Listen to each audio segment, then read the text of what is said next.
Move your wrinkled hands off the counter, Grandma. People like you don't walk out of here with $4,000 in cash. Officer Brent Maddox didn't even bother hiding the smirk as he snatched Evelyn Bird's ID from her trembling fingers, lifting it with two gloved pinches like it carried a disease. You should have kept your little Social Security check and stayed quiet, shoving her toward the door as customers stared. Now you're gonna learn what happens when folks like you pretend to have money. Evelyn didn't move her eyes from the pavement outside, where a row of heavy boots, leather vests, and full-face helmets had already turned toward the glass doors, watching every second Maddox's hand tightened on her arm. He hadn't realized yet that he wasn't the only one watching her. Before we go any further, comment where in the world you are watching from and make sure to subscribe, because tomorrow's story is one you don't want to miss. The morning sun warmed Evelyn Bird's face as she stepped off the bus in front of Stonebrook Federal Bank. Her arthritis was flaring up again, making each step with her cane a little challenge, but the thought of her granddaughter's beaming face kept her moving forward. "Almost there," she whispered to herself, clutching the folder of scholarship papers against her chest like something precious. The bank's glass doors slid open, welcoming her into the cool air conditioning. Friday mornings were usually busy, and today was no exception. A line of customers snaked from the teller's windows. Evelyn took her place at the end. "Next customer, please," called a young man with a crisp white shirt and a name tag that read Ryan Keller. Evelyn stepped forward, offering a warm smile. "Good morning, young man." Ryan Keller didn't return the smile. His eyes darted around, never quite meeting hers. He looked fresh out of college, with hands that hadn't yet developed the confidence of experience. "How can I help you?" he asked, his voice pitched slightly higher than natural. "I'd like to make a withdrawal, please." Evelyn set her folder down and began opening it. $4,000 for my granddaughter's college housing deposit. The deadline is Monday." Ryan's eyebrows shot up. "That's quite a large amount of cash." "Yes, I suppose it is." Evelyn nodded pleasantly. "But her university requires the housing deposit in cash or money order. I've been saving for this day since she was born."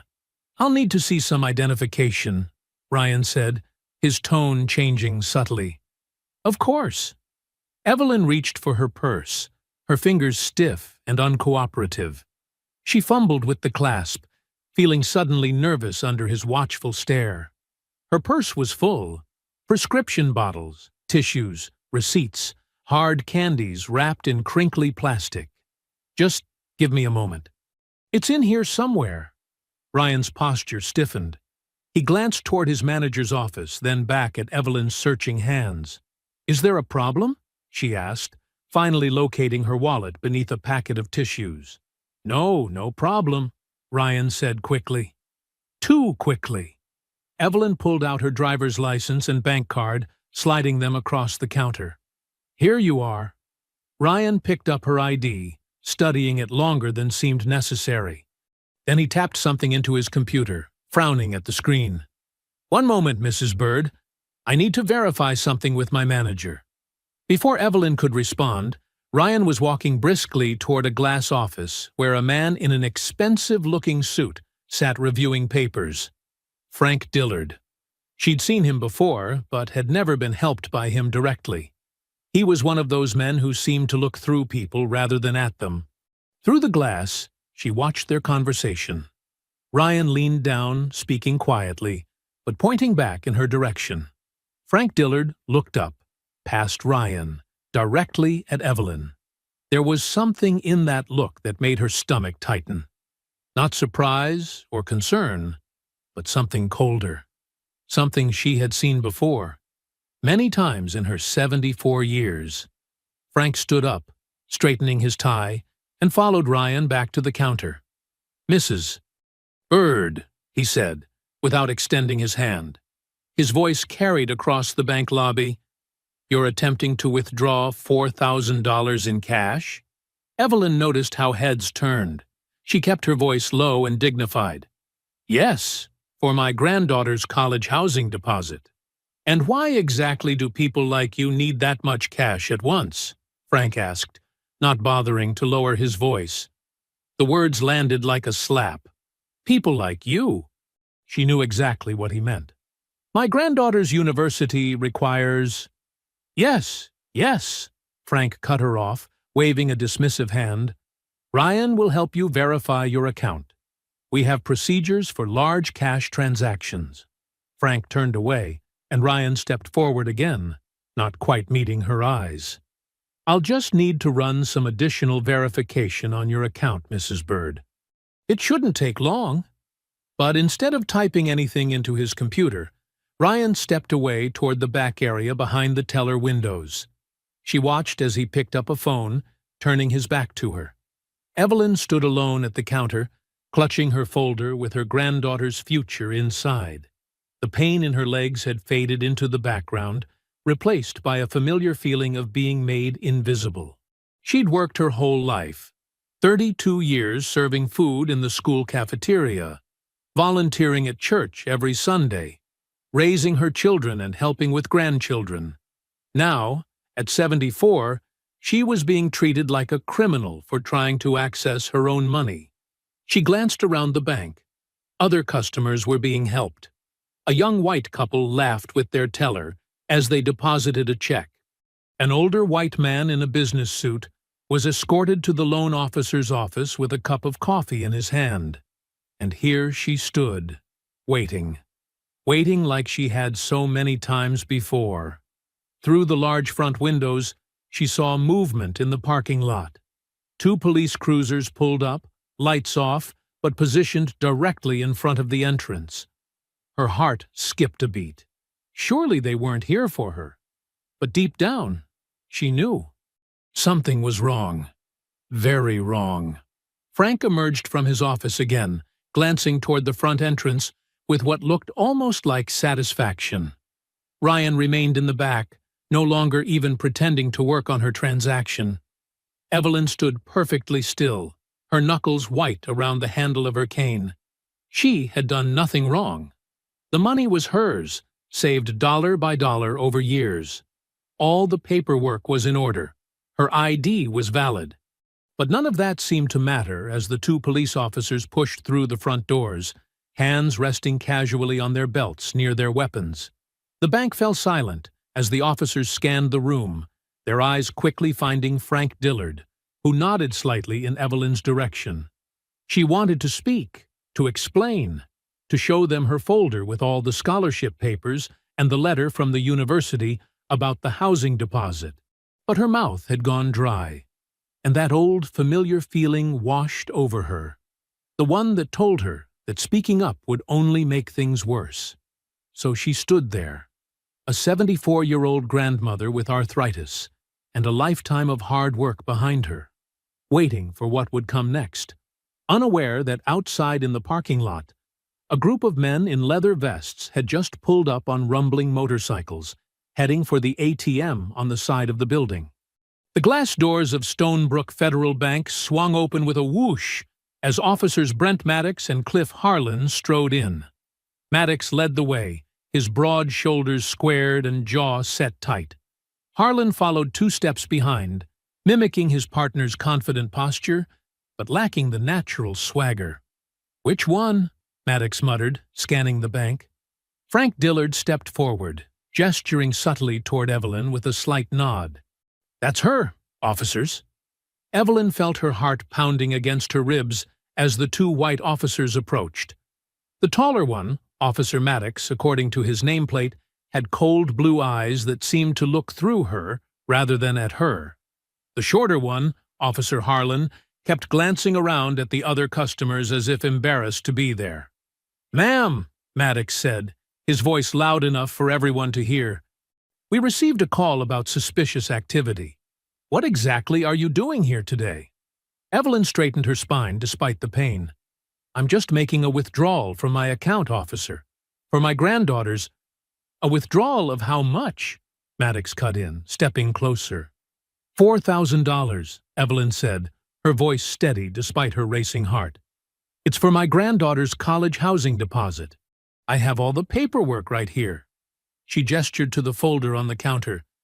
Maddox didn't even glance at it. 4,000 in cash? And where'd someone like you get that kind of money? The insult stung, but Evelyn had heard worse. It's my money, officer. I've been saving it for years. I worked at Westfield Elementary School cafeteria for 32. Let me see that ID again, Maddox demanded, cutting her off once more. Evelyn's hands trembled slightly as she held out her driver's license. Instead of taking it gently, Maddox snatched it from her fingers. Harlan, take a look at this, he said, holding the ID up. Doesn't look right to me. Officer Harlan peered at the license and shrugged. Could be fake, he offered weakly, clearly just going along. It most certainly is not fake, Evelyn protested, her voice rising slightly. I've been a customer at this bank for over 40 years. Behind the officers, Frank Dillard stood with arms crossed, a smug look on his face.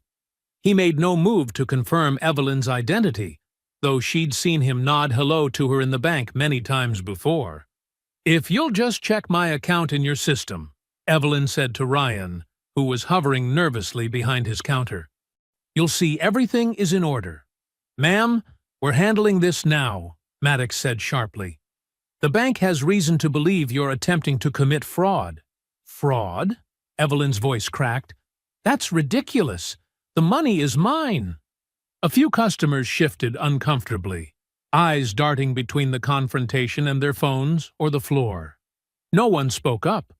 Do you have any other identification? Harlan asked, his tone slightly less hostile than his partner's. Yes, I have my Social Security card in my purse, Evelyn said, reaching for her bag. Stop! Maddox shouted, his hand instantly moving to his weapon. Keep your hands where I can see them. I'm just getting my... Maddox moved with shocking speed for a man his size. He grabbed Evelyn's arm, the one not holding her cane, and twisted it behind her back. She cried out in pain as her purse tumbled to the floor, spilling tissues and medicine bottles across the polished tiles. You're hurting me, she gasped. Stop resisting, Maddox growled, though she wasn't resisting at all. With practiced efficiency, he slapped a handcuff around her wrist, the cold metal biting into her skin. Her cane clattered to the floor as he secured her other wrist, yanking her arms back so roughly she thought her shoulder might pop. The bank had gone completely silent.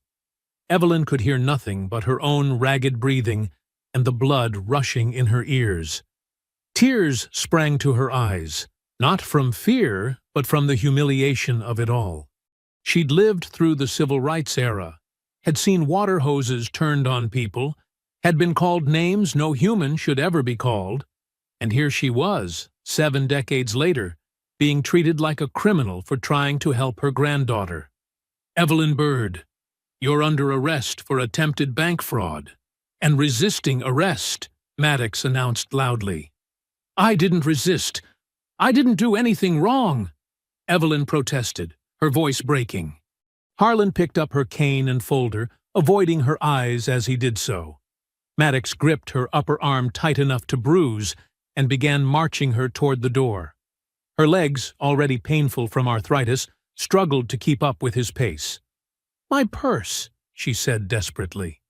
My medicine is in my purse. We'll take it as evidence, Maddox replied coldly.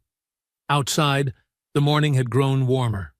The sun seemed to mock the darkness of what was happening as Maddox pushed Evelyn across the parking lot toward the waiting squad car.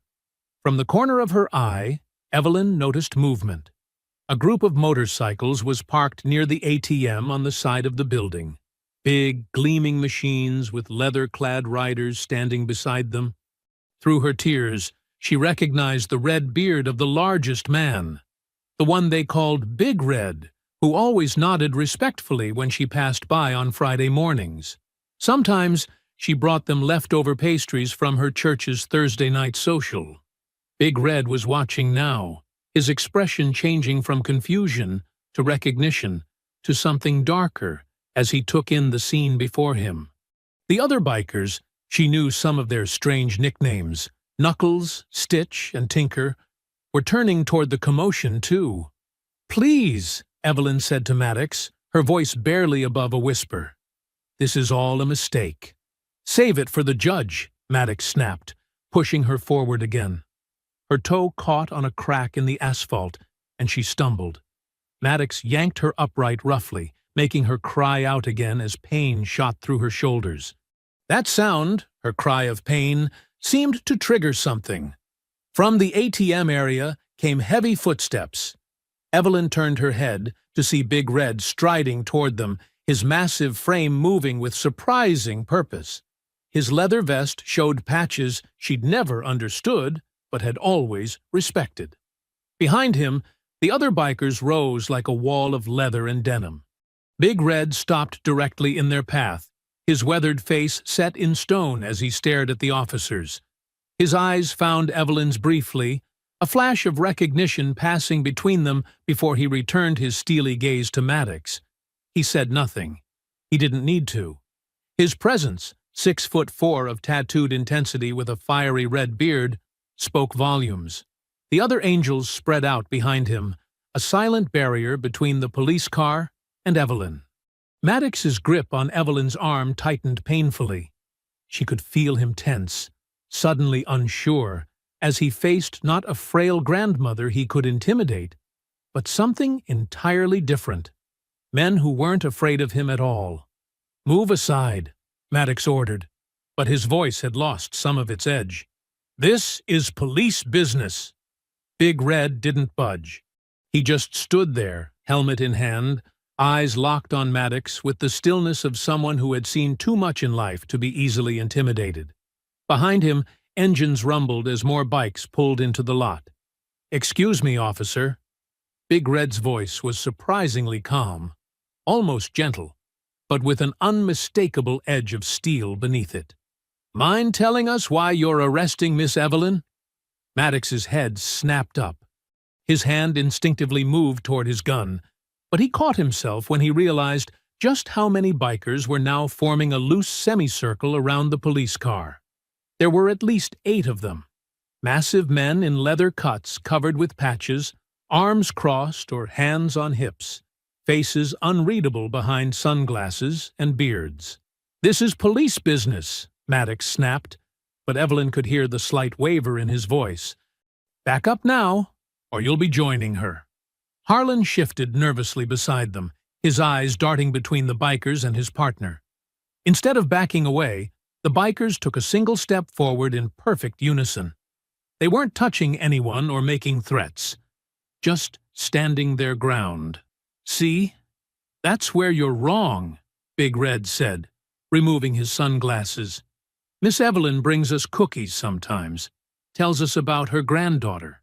She's a friend," he gestured around, "and we look after our friends."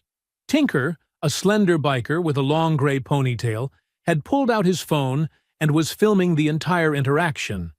Other customers from the bank had gathered at the entrance, and several had their phones out too. "Put that away," Harlan said, pointing at Tinker's phone. "Public place, public servant," Tinker replied calmly. "It's my right."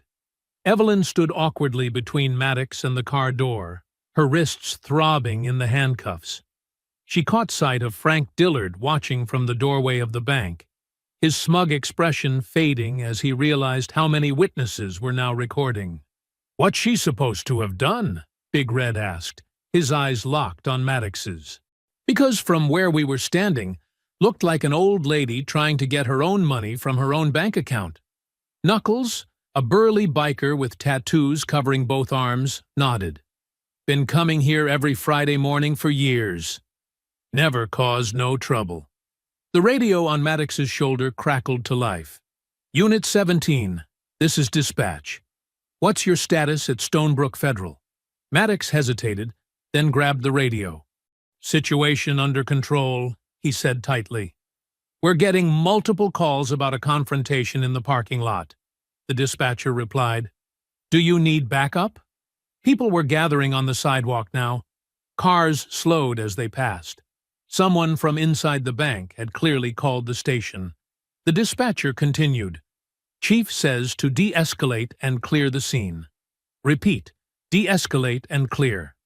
Maddox's face flushed red. He glared at the bikers, then at Evelyn, then at the growing crowd. This isn't over, he muttered. Then louder. Turn around, ma'am. With stiff movements, he unlocked Evelyn's handcuffs. She immediately brought her hands forward, rubbing her wrists where angry red marks were already forming. Looks like there's been a misunderstanding, Maddox said, loud enough for the onlookers to hear. You're free to go. Evelyn couldn't speak. Her throat had closed up with unshed tears. The relief of being released battled with the humiliation of the arrest and the injustice of it all. A misunderstanding? Big Red repeated, his voice dangerously quiet.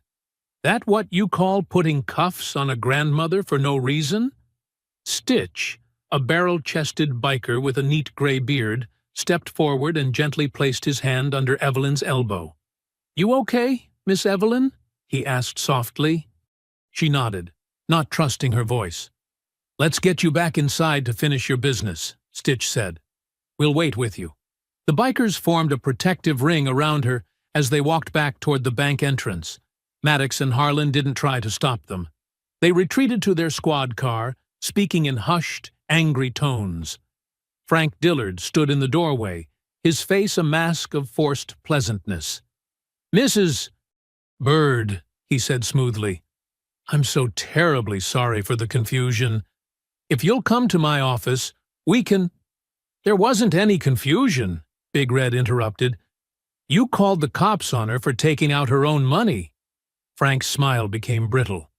I assure you, it was a misunderstanding about— I just want my money, Evelyn said, finding her voice at last.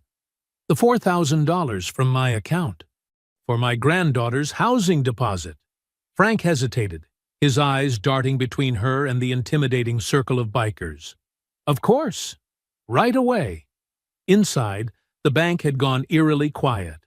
Customers stared as the unlikely group moved toward the counter. Evelyn's purse and cane had been retrieved from the floor.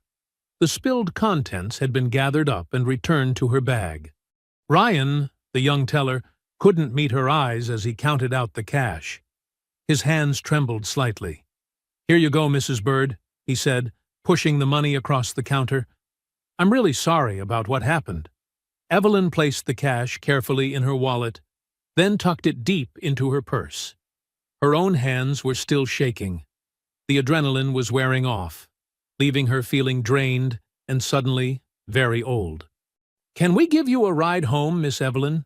Big Red asked as they walked back outside. Don't think you should be alone right now.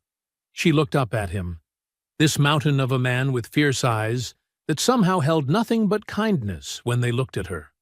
I don't know, she said hesitantly. I usually take the bus.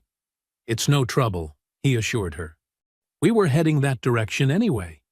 This wasn't true, and they both knew it, but Evelyn felt too shaky to argue. The thought of sitting on the bus, trying to hold herself together in front of strangers, was too much. Thank you, she whispered. I'd appreciate that. Big Red nodded and gestured to where their motorcycles waited. Don't worry, we'll go slow, he promised with a gentle smile. Knuckles has a sidecar on his bike. Most comfortable seat you'll ever sit in. As they walked toward the motorcycles, Evelyn was acutely aware of the stares following them. Bank customers watched from the windows.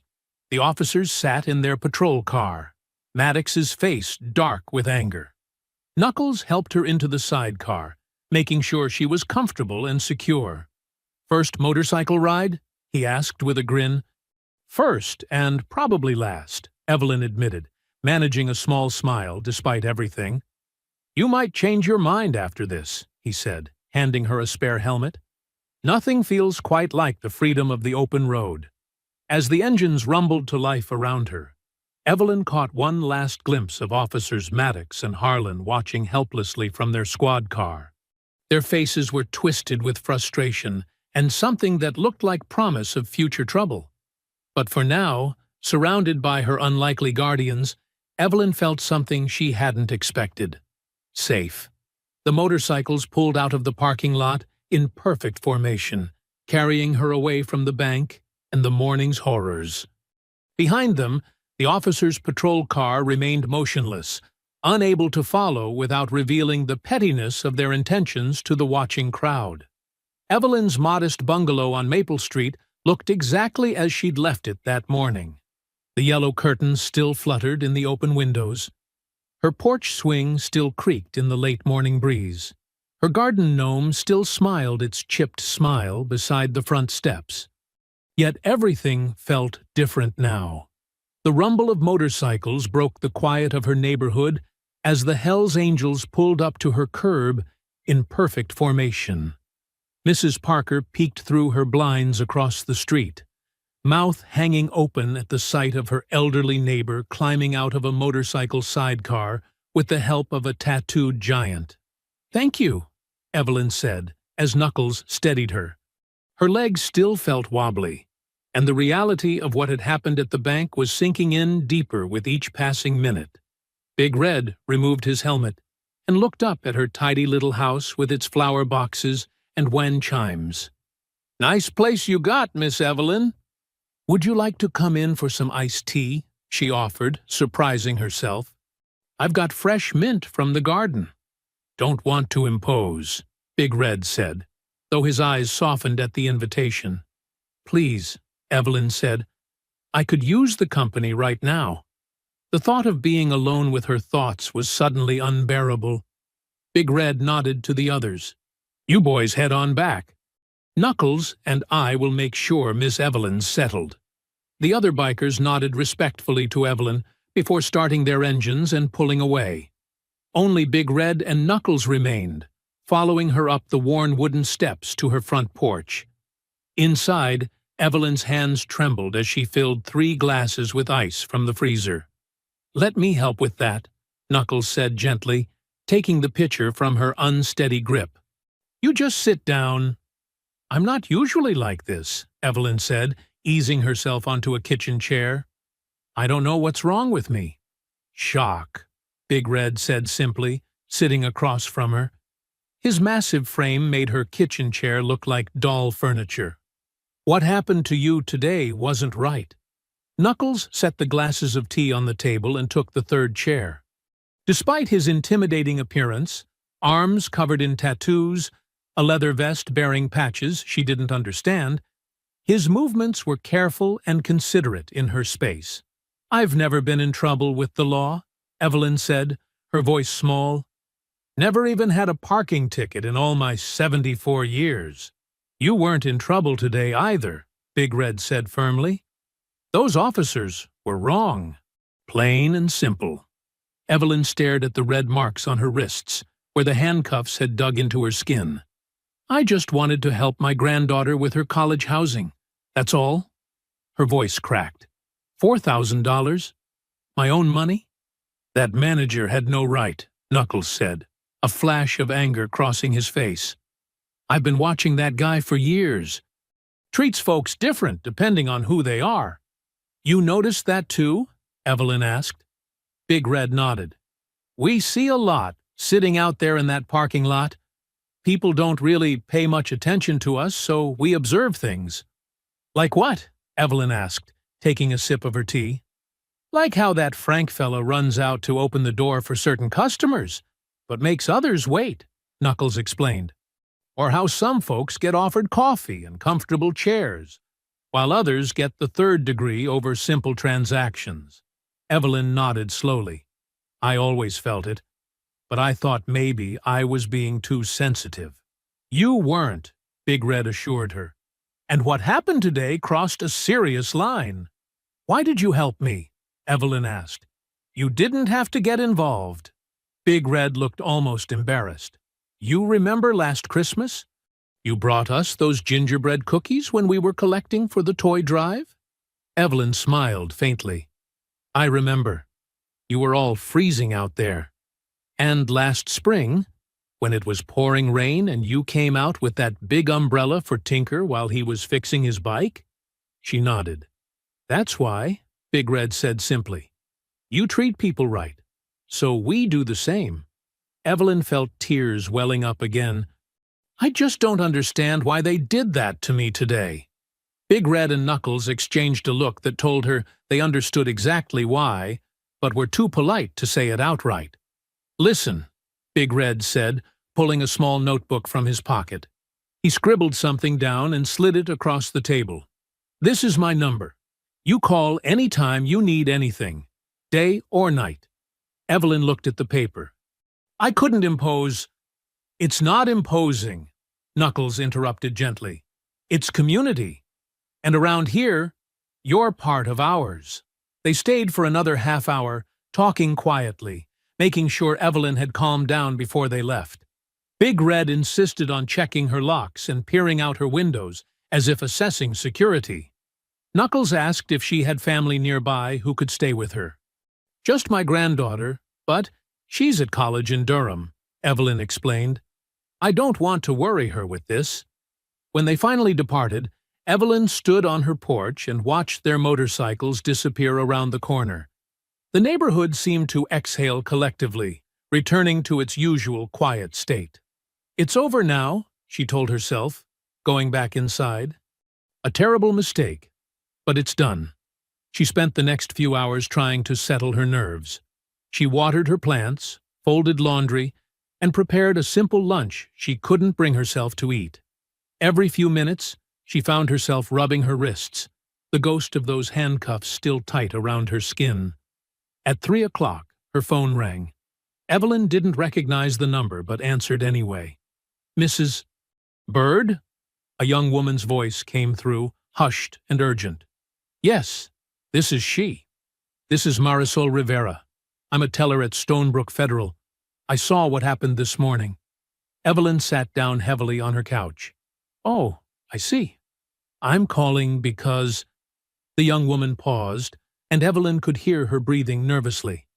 Because I couldn't sleep tonight if I didn't tell you the truth. The truth about what, dear? Mr. Dillard didn't call the police because he thought you were suspicious, Marisol whispered. He called them because he didn't want you taking out that much cash. Evelyn's heart thumped painfully in her chest. What do you mean? After you left, he was laughing about it in his office with Ryan. Said he was teaching you a lesson about… Marisol's voice dropped even lower.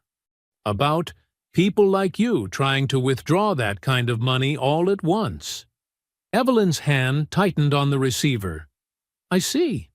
He told Ryan you were probably running money for street kids. That's what he called them. Said you people always claim it's for family, but it's really for… Marisol couldn't finish the sentence. For drugs, Evelyn supplied, her voice hollow. I'm so sorry, Mrs. Bird. It wasn't right. None of it was right. No, Evelyn agreed quietly. It wasn't. I could get fired for telling you this, Marisol added. But my abuela raised me better than to stay quiet when someone's been wronged. Thank you for telling me, Marisol, Evelyn said. Your grandmother raised you well. After they hung up, Evelyn sat motionless on the couch, the afternoon sun slanting through her curtains and casting long shadows across the living room. The house felt suddenly too quiet, too empty. She walked slowly to her kitchen table and sat down, placing her hands flat on the surface. The bruises on her wrists were darkening now, turning from angry red to deep purple. So it wasn't a mistake after all, she whispered to the empty room. The realization settled over her like a heavy blanket. Not a misunderstanding. Not an overzealous teller. Not a momentary lapse in judgment. It was deliberate. It was because of who she was. It was because Frank Dillard had looked at a 74-year-old black grandmother and seen something dangerous, something criminal, something less than human. Outside her window, a neighbor's lawnmower droned on. A dog barked. A car door slammed. The world continued as if nothing had happened, as if her dignity hadn't been stripped away in front of a bank full of people, as if she hadn't been handcuffed and nearly dragged away for trying to access her own money. Evelyn touched the bruises gently. feeling the pain beneath her fingertips. Physical proof of what had happened. Evidence she couldn't ignore or explain away. The tears she'd been holding back finally came, sliding silently down her cheeks as she sat alone at her kitchen table. Evelyn forced herself to eat a small dinner, even though her appetite had vanished. She moved through her kitchen with practiced motions, cutting vegetables, stirring broth for her soup, toasting a single slice of bread. The familiar routine helped calm her nerves, though her mind kept returning to Marisol's phone call. "Lord, give me strength," she whispered to herself, a prayer she'd relied on throughout her life. Just as she raised the spoon to her lips, a loud crash from outside shattered the quiet. The sound of metal hitting pavement echoed through the front of the house. Evelyn froze, her heart pounding. She set down her spoon and moved cautiously toward her front window, pulling back the curtain just enough to peek outside. In the dim glow of the streetlight, she could see her mailbox lying on the ground, ripped clean from its post. A figure in a dark hoodie was running down the street, disappearing around the corner. "Oh, my Lord!" she gasped, her hand flying to her chest. She hesitated at her front door, then steeled herself and opened it. Standing on her porch, she surveyed the damage. Her sturdy metal mailbox, the one her late husband had installed 15 years ago, lay dented and twisted on the sidewalk. Its wooden post had been snapped in half, splinters scattered across her lawn. A neighbor's porch light flicked on. Mrs. Parker from across the street called out, "Evelyn, you all right over there?" "Someone broke my mailbox," Evelyn called back, her voice shaking. "Did you see who it was?" "Just saw someone running off. Looked like one of those teenagers from over on Maple." Evelyn went back inside and picked up her phone. With trembling fingers, she dialed the non-emergency police number. A bored-sounding dispatcher answered. "Police Department." "Yes, hello. I'd like to report vandalism to my property," Evelyn explained, trying to keep her voice steady. "Someone just destroyed my mailbox." "Your address, ma'am?" 412 Willow Street. There was a pause, the sound of typing. "Your name?" "Evelyn Bird." Another pause, longer this time. "And you said this was about a mailbox?" "Yes. Someone ripped it right off the post. I'm a senior citizen and—" "Ma'am, we can take a report. But honestly, vandalism like this is usually just kids. We probably won't be able to do much." Evelyn frowned. "But I just saw the person running away. If an officer came now—" "We're short-staffed tonight, Mrs. Bird. I can have someone drive by tomorrow to take a report, if you'd like." The dismissive tone in the dispatcher's voice made Evelyn's stomach tighten. "Yes, please do that. We'll try to have someone there tomorrow afternoon." After hanging up, Evelyn returned to her cooling soup. She ate mechanically, no longer tasting the food. Her thoughts raced. Was it really just teenagers? The timing seemed too perfect, just hours after her humiliation at the bank. She washed her dishes and settled in her living room with a book she couldn't focus on. Every passing car made her glance up at the window. At just past 8 o'clock, a patrol car cruised slowly past her house. Even through the curtains, she recognized Officer Maddox behind the wheel. He wasn't driving normally. He was crawling past, head turned toward her home. Evelyn's blood ran cold.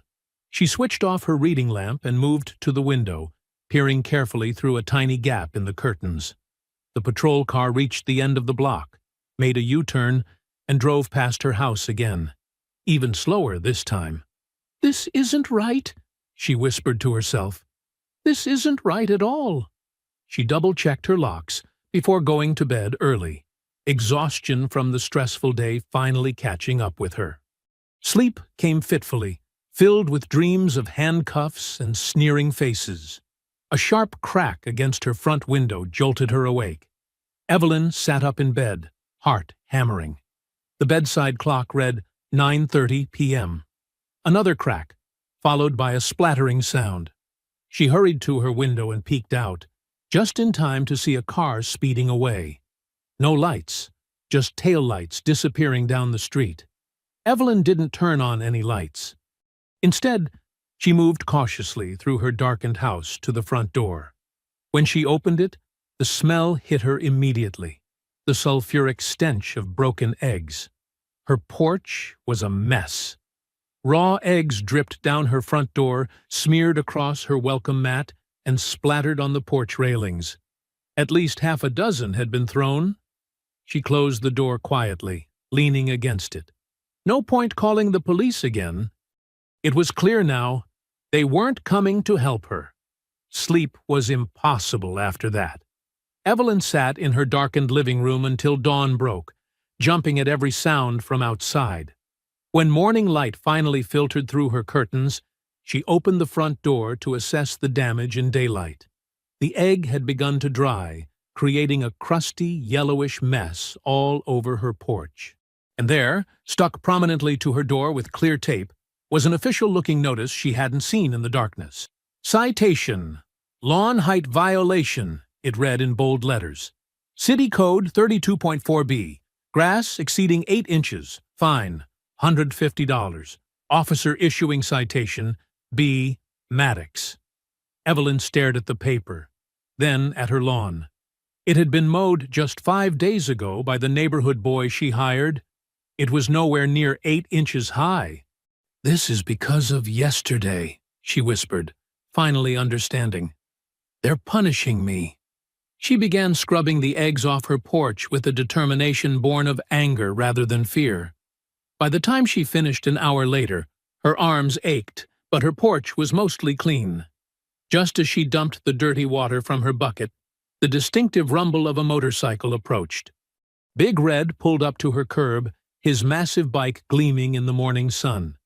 He killed the engine and climbed off, his expression changing from friendly to concerned as he took in her worn appearance.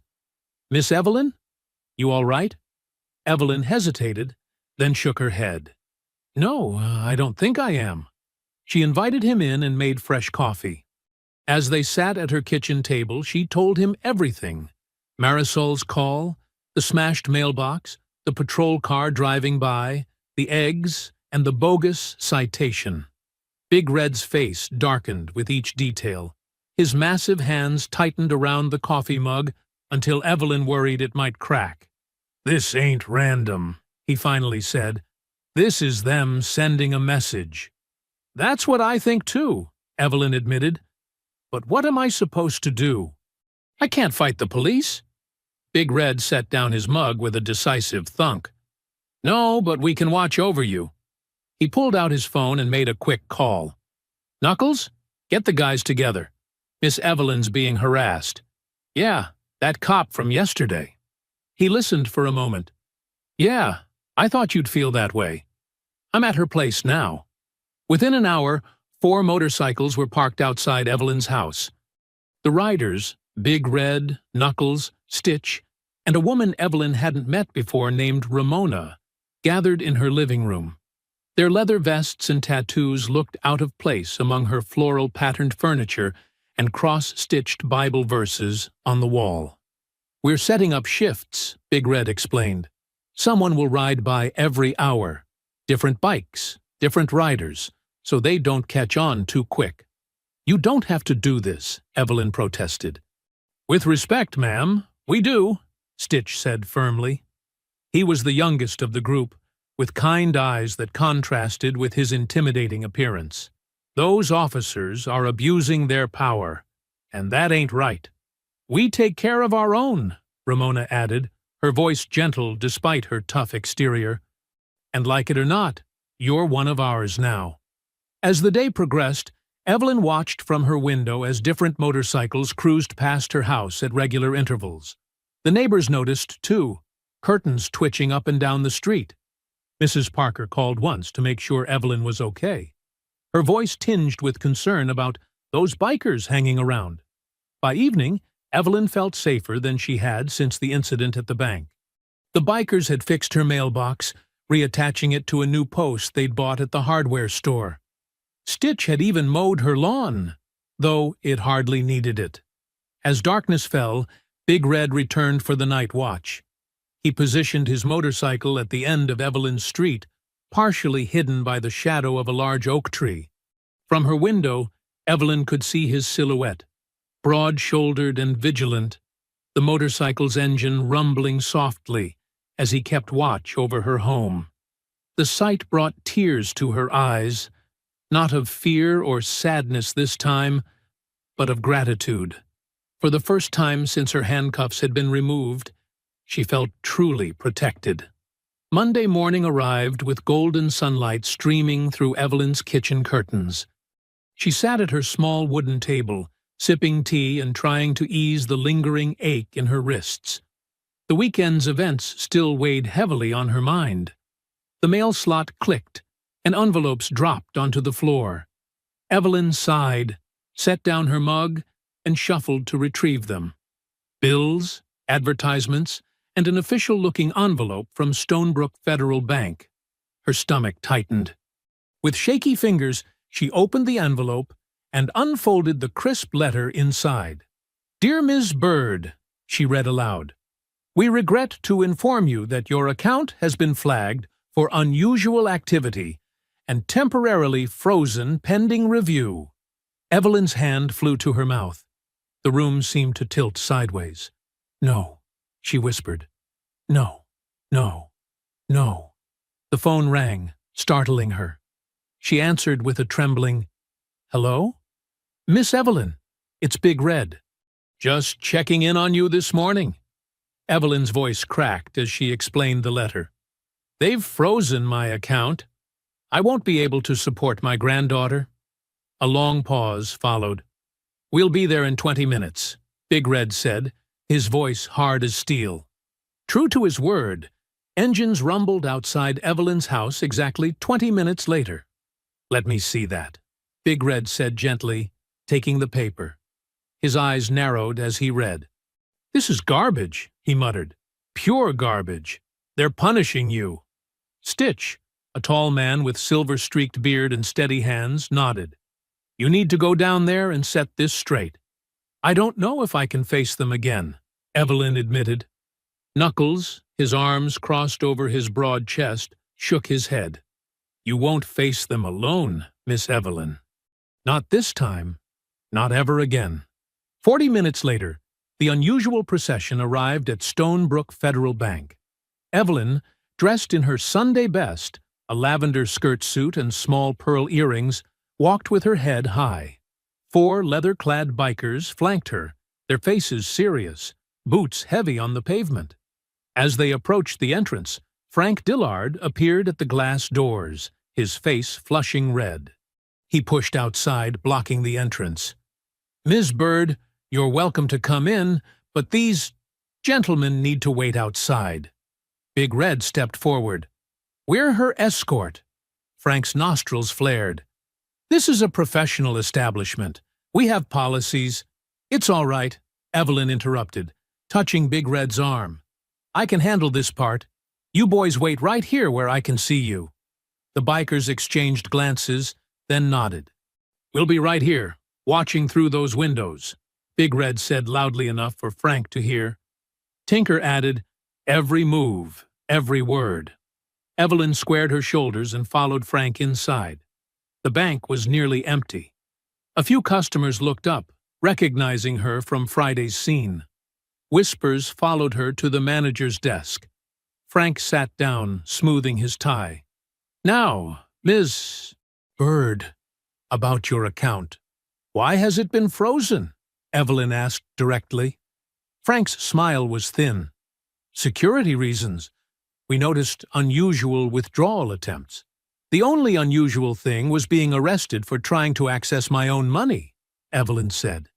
"That was unfortunate. But our fraud detection system has flagged your account. Nothing I can do." Frank shrugged, a small smirk playing at the corner of his mouth. "Bank policy. How long will it take to clear up?" Evelyn asked, her heart sinking. "Hard to say. Could be days. Could be weeks." Through the window, Evelyn could see the bikers watching intently. Their presence gave her strength. From the corner of her eye, Evelyn noticed Marisol, the young teller who had called her. She was pretending to organize papers while listening. "Let me speak with someone else," Evelyn demanded. "I'm the manager, Ms. Bird." "There is no one else?" Evelyn stood up. "Then I'll speak to your supervisor at the regional office." Frank's smile vanished. "Sit down, Ms. Bird. Making a scene won't help your situation." Outside, the bikers tensed, watching Frank's face harden. "I'm not making a scene," Evelyn said clearly. "I'm asking about my money." "Which you can't access until we complete our review," Frank snapped. "Now if you're done wasting my time—" "Mr. Dillard," came a soft voice. Marisol had approached the desk. "Ms. Bird has a call on line 2. Frank frowned. "She can take it at the courtesy phone." Marisol led Evelyn to a phone near the back. When they were out of earshot, she whispered quickly, "There's no call. I just needed to tell you, Frank personally flagged your account this morning. He put a fraud alert on it right after opening. I heard him laughing about it with Ryan." Evelyn's chest tightened. "Why would he do that?" "He said he was teaching a lesson about respect." Marisol's eyes darted nervously toward Frank's desk. "I could lose my job for telling you this." "Thank you, honey," Evelyn whispered. "I won't forget this." When she returned to Frank's desk, her eyes were sharp with newfound clarity. "I'll be back," she said simply. "And not alone." Outside, the bikers surrounded her as she explained what Marisol had told her. Their faces darkened with anger. "That's targeted harassment," Stitch said. "Plain as day." They escorted her to their bikes, but as they prepared to leave, a police cruiser pulled into the parking lot. Officer Maddox stepped out, adjusting his belt. "Let's go," Big Red muttered. "No sense poking that bear today." They rode in formation back toward Evelyn's neighborhood. At a red light, Knuckles noticed the same police cruiser following them. When they split up, Evelyn riding with Big Red while the others took different routes home, the cruiser followed Knuckles. Flashing lights appeared in his mirror. Knuckles pulled over, keeping his hands visible on the handlebars. Officer Maddox approached, hand resting on his holster. "License and registration." "What's the problem, officer?" Knuckles asked calmly. "Broken tail light." Maddox's grin didn't reach his eyes. Knuckles knew his tail light was perfect. He'd checked all his lights just yesterday. But he handed over his documents without argument. Maddox took his time writing a ticket, then leaned in close as he handed it over. "Stay out of Stonebrook business," he said quietly. "You bikers think you run this town?" "You don't. We do." "Just helping a friend," Knuckles replied evenly. "Your friend should know better than to cause trouble." Maddox tapped the ticket book against his palm. "Next time, it won't just be a ticket." Tuesday afternoon, sunshine filtered through Evelyn's lace curtains, casting delicate patterns across her dining room table. 4 leather-clad bikers hunched uncomfortably in her small wooden chairs, looking oddly out of place among her flowered placemats and china teacups. "Start from the beginning, Miss Evelyn," Big Red said gently. "Every detail matters." For the next hour, she recounted every moment: the suspicious teller, Frank's dismissive treatment, the officer's aggression, the handcuffs biting into her wrists. She described the phone call from Marisol, the vandalism, and yesterday's account freeze. Stitch's pen moved rapidly across his notepad. "This is textbook harassment," he muttered. "And discrimination," Knuckles added, his voice a low rumble. Tinker, who had been quiet, suddenly perked up. "You know what?" he said, reaching for his phone. "We have more evidence than they realize." He tapped at his screen, then turned it toward Evelyn. The video showed her outside the bank, handcuffed, with Officer Maddox roughly guiding her toward the squad car. "Our helmet cameras," Tinker explained with a hint of pride. "Most of us wear them for safety on the road. I caught the whole thing from the moment they brought you outside." Evelyn's hand flew to her mouth as she watched herself on the tiny screen. Small, frightened, helpless. And I've got footage from inside, Stitch added.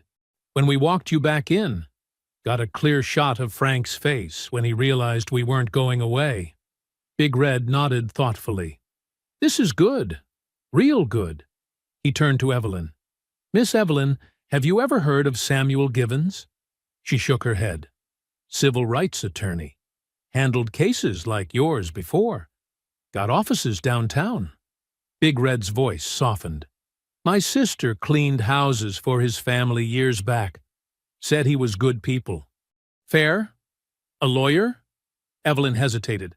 I don't have money for cases like this, Stitch interrupted. They usually work on contingency. Means you don't pay unless you win. Win what? Evelyn asked. Justice, Knuckles said simply. They spent the next hour organizing a timeline of events. Stitch taped a large sheet of paper to Evelyn's wall, marking each incident with precise dates and times. Tinker downloaded the videos onto Evelyn's old laptop, creating backup copies. We need more, Big Red said finally. Need to catch them in their own words.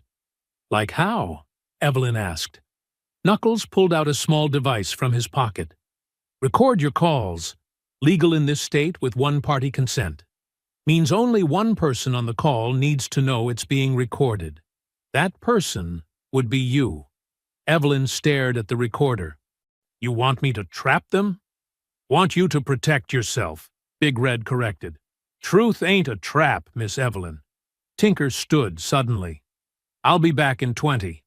Got something at my place that might help. While they waited, Stitch helped Evelyn practice using the recorder. They made test calls to each other, learning how to activate it discreetly. Call the bank, Stitch suggested. Ask about your account again. See what they say when they don't know they're being recorded. Evelyn's fingers trembled as she dialed. The call connected to customer service, who transferred her to Frank's office. Ms. Bird? Frank's voice oozed false politeness. I told you yesterday. Your account remains under review. How long will this take? Evelyn asked, her voice stronger than she felt. I need access to my money. As I explained, our fraud detection system has flagged unusual activity. Nothing I can do about bank policy. Is there anything I can provide to speed this up? A pause. People like you would be better off using those check-cashing places instead of proper banks. Less paperwork for everyone. Evelyn's breath caught. What do you mean? People like me? I think we're done here, Ms. Bird. The line went dead. Stitch gave her a thumbs up. Got it all. That people like you comment? Gold.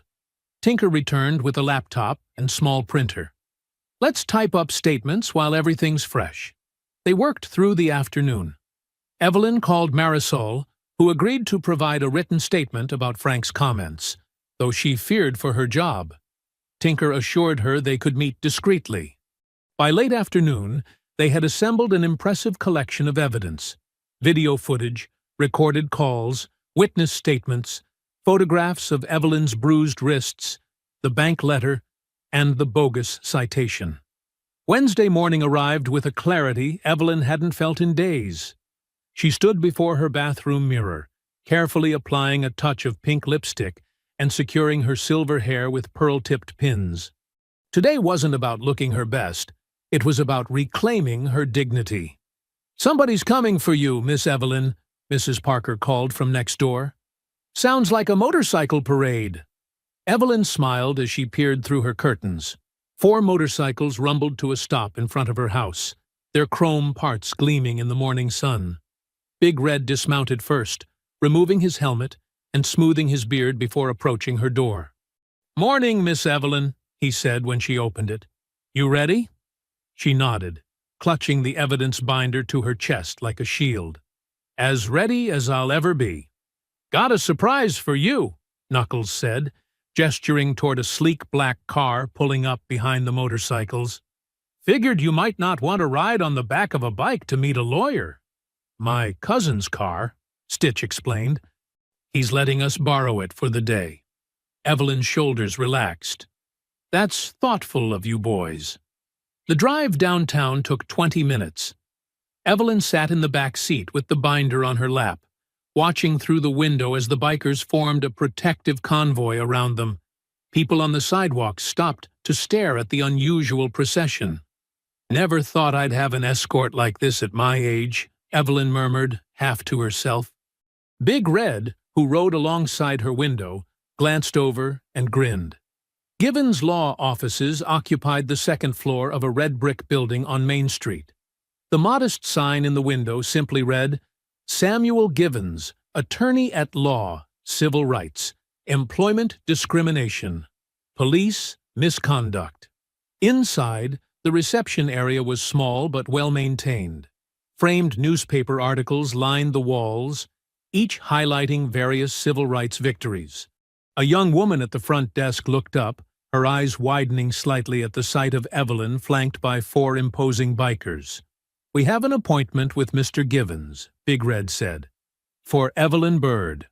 The receptionist smiled warmly. "Yes, he's expecting you. Please go right in." Samuel Givens stood as they entered, coming around his desk to greet them.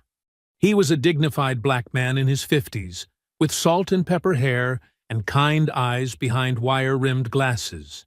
He wore a crisp navy suit with no tie, giving him an approachable but professional appearance. "Ms. Bird," he said, taking Evelyn's hand in both of his. "I'm Samuel Givens. Big Red told me a little about your situation when he called yesterday. I'm very sorry for what you've been through." His voice carried a gentle authority that immediately put Evelyn at ease. He guided her to a comfortable chair, then nodded respectfully to the bikers. "Gentlemen, thank you for bringing Ms. Bird to me. You're welcome to stay if that's what she wants." "They stay," Evelyn said firmly. "They're the only reason I'm here at all." Givens nodded and returned to his seat. "Then, let's begin. Tell me what happened, in your own words." For the third time, Evelyn recounted her ordeal.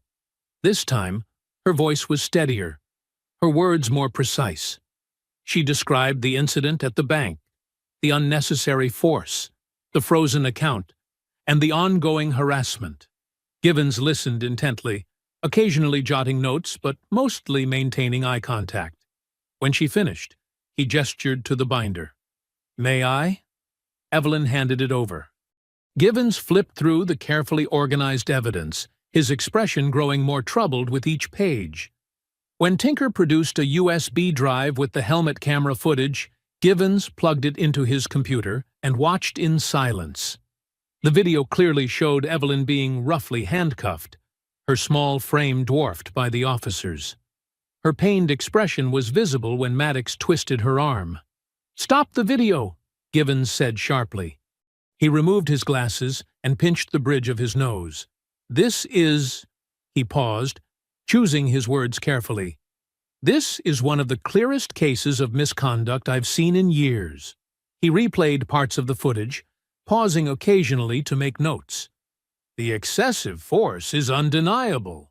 And the recorded calls with the bank manager." He shook his head. "Ms. Bird, you have grounds for multiple causes of action here." "What does that mean exactly?" Evelyn asked. Givens leaned forward, counting off on his fingers. "Wrongful arrest, excessive force, financial discrimination, elder abuse, retaliation." He tapped his pen against the desk. "We're looking at a civil rights lawsuit against both the police department and the bank." "A lawsuit?" Evelyn's voice wavered. "I just want them to leave me alone." "That's exactly why we need to file," Givens explained gently. "This won't stop until they're held accountable. These institutions respond to consequences, not appeals to conscience."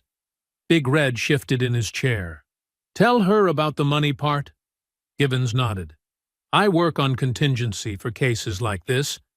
That means you don't pay me unless we win or settle. If we do, I'll take a percentage of the award." "I don't care about money," Evelyn said firmly. "It's not just about money," Givens replied. "It's about accountability. It's about making sure what happened to you doesn't happen to anyone else."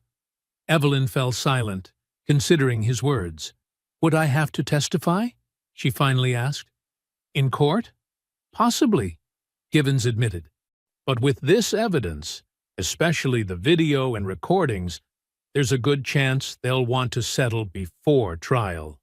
Evelyn looked at Big Red, then at the other bikers who had stood by her through this nightmare. Their faces reflected the same resolve she felt growing inside her. "What's the first step?" she asked. Givens smiled for the first time since they'd arrived. "First, you sign my representation agreement. Then we file formal complaints with the State Attorney General's office, the Police Department's Internal Affairs Division, and the Banking Commission." He produced a document and explained each section carefully. Evelyn listened, asking questions when something wasn't clear. Finally, she took the pen he offered. Her signature was steady and deliberate. "Today," Givens said, standing, "we start fighting back." The next 3 hours were a blur of activity. They drove to the state office building, where Givens helped Evelyn file formal complaints with multiple agencies. The bikers remained by her side, a silent, imposing presence that turned heads throughout the building. Each time Evelyn signed her name to an official complaint, she felt a little stronger, a little taller. This wasn't just about her anymore. It was about standing up for what was right. "You know," Stitch said, as they left the Attorney General's office, "you're probably the toughest person I've ever met, Miss Evelyn." She laughed softly. "At 74, you learn that being quiet doesn't always mean being safe." By late afternoon, exhaustion began to catch up with her. Givens noticed her fatigue and suggested they call it a day. "We've made a strong start," he assured her.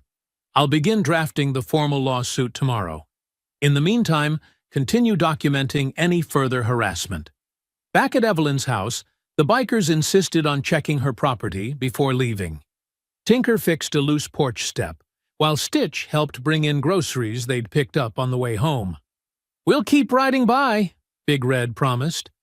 "Different times, so they never know when we're watching." Evelyn thanked them, her gratitude beyond words. After they left, she stood in her kitchen, the house quiet once more. She removed Samuel Givens's business card from her purse and placed it on her refrigerator, securing it with a magnet shaped like a teapot.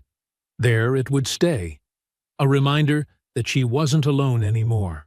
A reminder that standing up for yourself wasn't just right. It was necessary.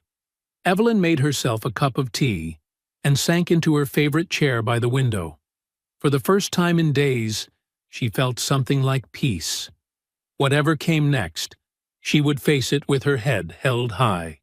Thursday evening had settled around Evelyn's small house like a soft blanket. After dinner, she'd spent several hours organizing papers for her meeting with Attorney Givens tomorrow. The day had been quiet. No police cruisers rolling by, no nasty phone calls, just blessed peace. At 11:15 p.m., Evelyn moved through her nightly routine.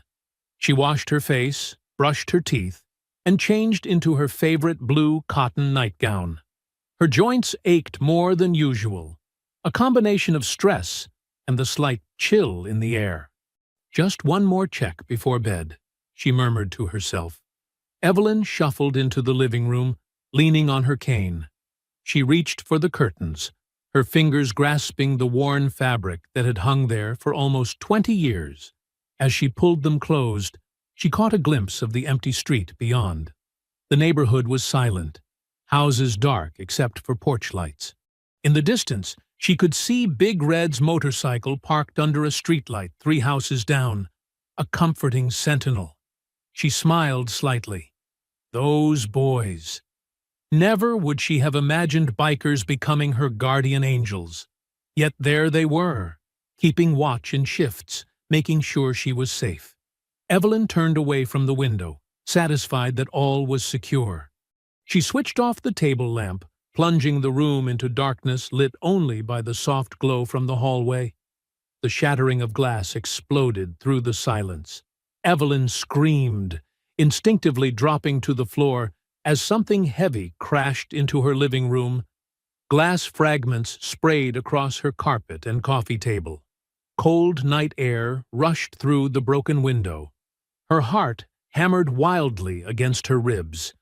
For a moment, she couldn't move, couldn't think. Then training from decades of raising children in sometimes rough neighborhoods kicked in. "Stay down," she whispered to herself. "Just stay down." She crawled toward the hallway, her knees scraping against glass shards. The Ring doorbell she'd installed yesterday, at Stitch's insistence, would have sent alerts to both her phone and Big Red's. Reaching the hallway, she pulled herself up using the wall for support. Her phone sat on the side table. With trembling fingers, she dialed 911. "Emergency services. What's your—" "Someone threw something through my window," Evelyn said, her voice shaking. "I'm an elderly woman living alone. Please hurry." The dispatcher asked for her address. As Evelyn gave it, she heard the distinctive rumble of motorcycles growing louder outside. "Ma'am, officers are on their way. Are you somewhere safe?" "Yes," Evelyn replied, relief washing over her as she heard boots on her porch. "My friends are here now." She disconnected and shuffled toward the front door. Through the peephole, she could see Big Red's massive frame, his face a mask of concern. "Miss Evelyn?" His voice boomed from outside. "It's Big Red and the boys. You okay in there?" "I'm coming," she called back, hands still shaking as she undid the locks. The moment the door opened, Big Red stepped inside, followed by Knuckles and Tinker. They moved with surprising grace for such large men, immediately assessing the situation. "Are you hurt?" Big Red asked, scanning her from head to toe. "No, I'm just shaken up," Evelyn said. Her eyes drifted toward the living room where glass glittered under the hallway light. "Someone threw something through my window." Knuckles moved carefully into the living room, switching on the lights. "It's a brick," he confirmed, crouching down to examine it. "There's something tied to it." He carefully untied a piece of paper wrapped around the brick with rough twine. His expression darkened as he read the message. "What does it say?" Evelyn asked, though part of her already knew. Knuckles handed the note to Big Red, who read it aloud. "Drop the case, or else." The words hung in the air like poison. Evelyn felt her knees weaken. Big Red guided her to a chair in the kitchen, away from the glass. "Tinker, check the back of the house," Big Red ordered. "Knuckles, sweep the front yard. I called Stitch. He's on his way." The men moved immediately, Tinker heading toward the back door while Knuckles stepped outside to search the perimeter. "They know," Evelyn whispered, staring at the note in Big Red's hand. "They know about the lawsuit." "We figured they might," Big Red said gently. "But this," he held up the note, "this means they're scared." "You've got them worried, Miss Evelyn." Evelyn didn't feel empowered by that knowledge. She felt terrified. These people had shown they wouldn't stop at threats. They had escalated to violence. Tinker burst back through the door, his face alarmed. "Red! Come quick!" Big Red moved to the back door, Evelyn following despite his gesture for her to stay put. What she saw made her heart stop. A bright orange glow illuminated her backyard. Her small garden shed, where she kept tools, flower pots, and cherished photos she couldn't fit in the house, was engulfed in flames. "No!" she cried out. The fire crackled hungrily, consuming the wooden structure. Sparks flew into the night air, drifting dangerously toward the back of her house. "Tinker, get the hose!" Big Red shouted, already running toward the shed. "Knuckles!" "Back here now!" Stitch's motorcycle roared into the driveway at that moment. He leaped off, taking in the scene in an instant. He grabbed a garden hose coiled near the back porch and turned the spigot to full blast. The bikers worked with practiced efficiency. Stitch aimed the hose at the base of the flames, while Big Red and Knuckles used shovels from Evelyn's garden to throw dirt onto the fire. Tinker stationed himself between the shed and the house, beating back any sparks that drifted too close with a wet blanket he'd grabbed from somewhere. Evelyn stood frozen on her back porch, watching as her world burned.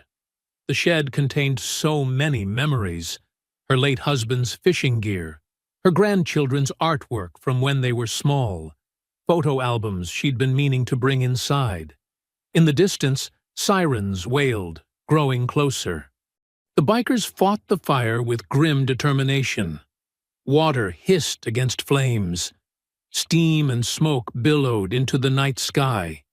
Gradually, the orange glow diminished, replaced by smoldering ruins and the acrid smell of burnt wood.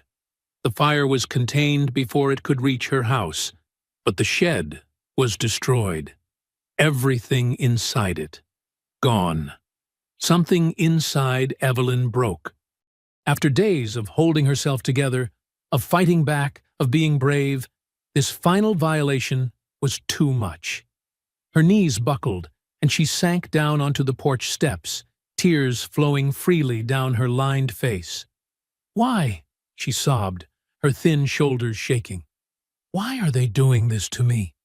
Big Red was by her side in an instant, his massive arm around her shoulders, surprisingly gentle. "Because they're cowards," he said, his voice rough with emotion.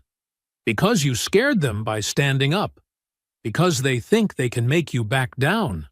Flashing lights illuminated the front of the house as police cars arrived. Knuckles went to meet them, explaining the situation. "I can't do this anymore," Evelyn whispered, her voice barely audible over the commotion. "I just wanted to live in peace." "Miss Evelyn," Big Red said, looking directly into her tear-filled eyes, "we are not leaving your side again. Not for 1 minute." Stitch approached, face grim beneath his bandana. "Police want statements. They're treating it as arson." The next hour passed in a blur. Police took photographs and statements. Fire department personnel ensured the fire was completely extinguished. Neighbors gathered on the street, watching. By 2:30 a.m., the officials had finally left. The broken window was covered with a piece of plywood that Tinker had found in his truck. The shed was a blackened skeleton against the night sky.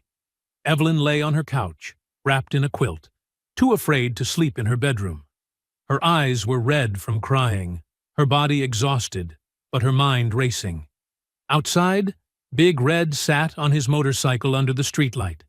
The engine was off, but his presence was unmistakable. A guardian keeping watch.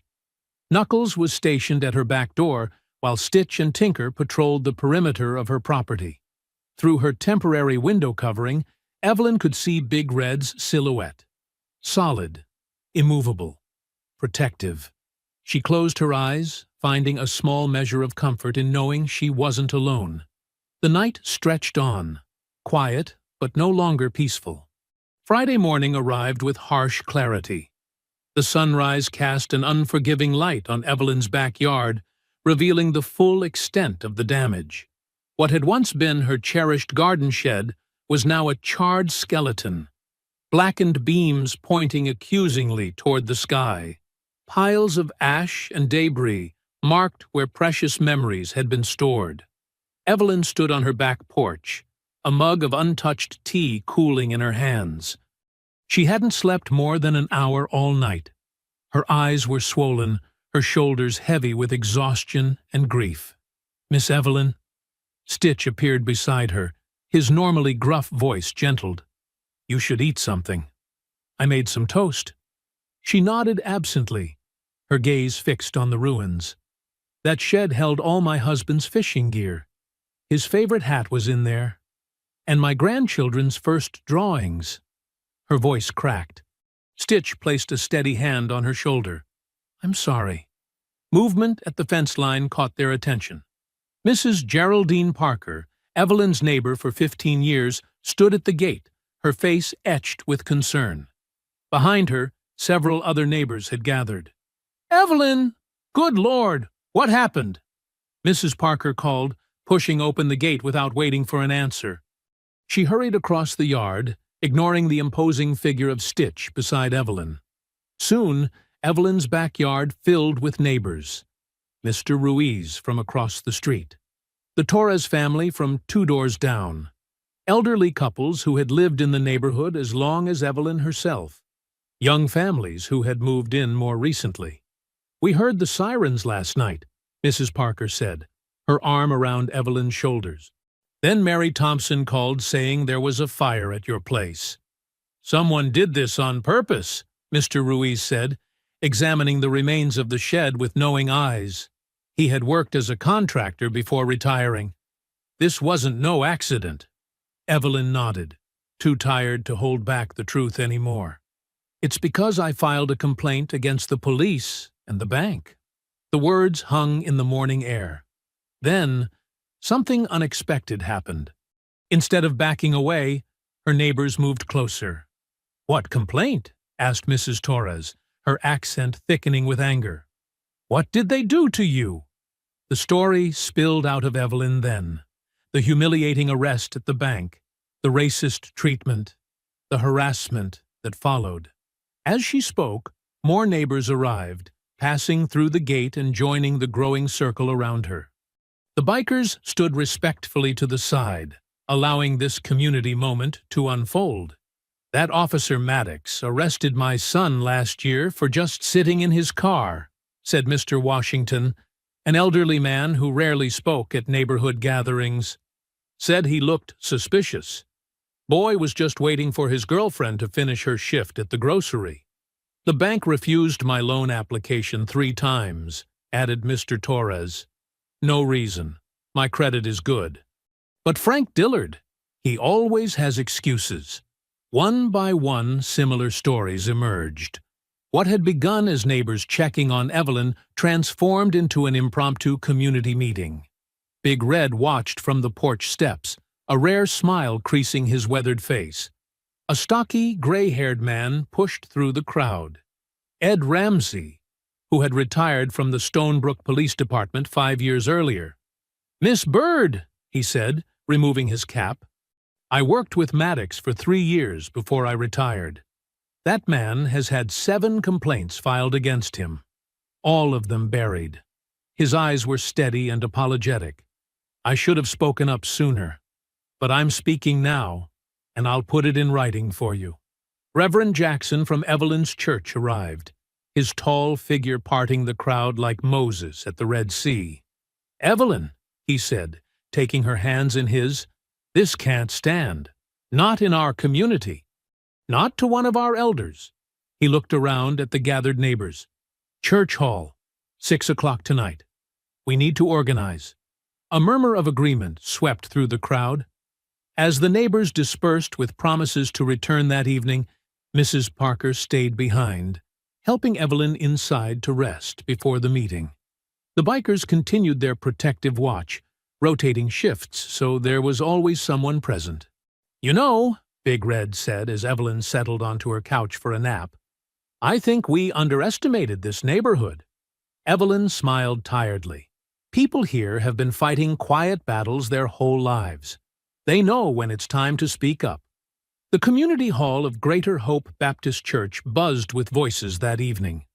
Every pew was filled, with people standing along the walls and spilling out into the vestibule. Evelyn sat in the front row beside Samuel Givens, who had arrived early to prepare. The Hells Angels entered as a group, their leather vests and tattoos standing in stark contrast to the Sunday best many church members wore. A hush fell momentarily. Then Reverend Jackson welcomed them warmly, directing them to seats in the back. "Brothers and sisters," the Reverend began once everyone had settled, "we are gathered tonight because one of our own has been wronged.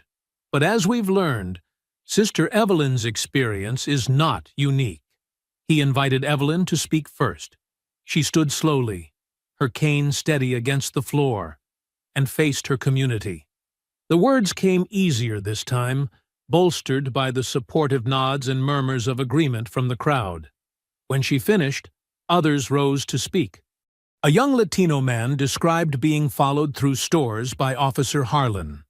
An elderly woman explained how Frank Dillard had questioned the source of her pension checks when she tried to deposit them. A teenage boy recounted being stopped and searched by Officer Maddox while walking home from basketball practice. The stories continued for over an hour. Samuel Givens took careful notes, occasionally asking clarifying questions. The faces of the community members reflected anger, pain, and, most importantly, resolve. Finally, Samuel stood to address the gathering. "What we're seeing here is a pattern," he explained, his voice carrying easily through the hall. "Not isolated incidents, but systematic mistreatment of this community. Mrs. Bird's case gives us a starting point, but each of your testimonies strengthens our position." He looked around the room. "I need volunteers to give formal statements. With enough evidence, we can push for a broader investigation." Hands shot up across the room. Samuel's assistant moved through the crowd, collecting contact information from those willing to testify. "This won't be quick or easy," Samuel cautioned. "The system protects its own. But together, with one voice, we can demand accountability." From the back of the room, Big Red stood. His massive frame drew all eyes. "The Angels will provide security for anyone who feels unsafe after coming forward," he announced. "No one touches this community again." A ripple of approval moved through the crowd. Reverend Jackson called Evelyn forward once more. She made her way slowly to the altar, where she had sung in the choir for decades and helped serve communion to generations of worshipers. She looked out at the sea of faces, Black families who had lived in Stonebrook for generations, Latino immigrants who had more recently made it their home, the leather-clad bikers who had become unexpected allies, and even a few white residents from the better side of town who had come in solidarity. "I was afraid," Evelyn admitted, her voice steady despite her fatigue. "When they put those handcuffs on me, I felt so small. When they vandalized my home, I wanted to give up." She straightened her shoulders. "But I'm not small. We're not small. Together, we're mighty." A chorus of amen rose from the congregation. "Miss Evelyn won't stand alone," Reverend Jackson declared, taking her hand. "Who stands with her?" The entire room rose as one, a forest of raised hands and determined faces. For the first time since the nightmare began, Evelyn felt the weight lifting from her shoulders. The path ahead would not be easy, but she would not walk it alone. The community that had quietly endured for so long had found its voice and its courage. Saturday morning arrived with golden sunlight streaming through Evelyn's freshly repaired window. The glass company had come early, working quickly to replace what the brick had shattered. Now her living room was transformed into an impromptu war room. Samuel Givens spread files across her dining table, his suit jacket draped over a chair. 3 laptops hummed, surrounded by stacks of legal pads and folders. Evelyn sat in her armchair, a cup of tea cooling beside her as she watched the activity with quiet determination. The bikers had arrived promptly at 8, filing in respectfully and taking positions around the room. Big Red stood near the window, occasionally glancing outside at the quiet street. Knuckles sat cross-legged on the floor, organizing printed testimonies into neat piles.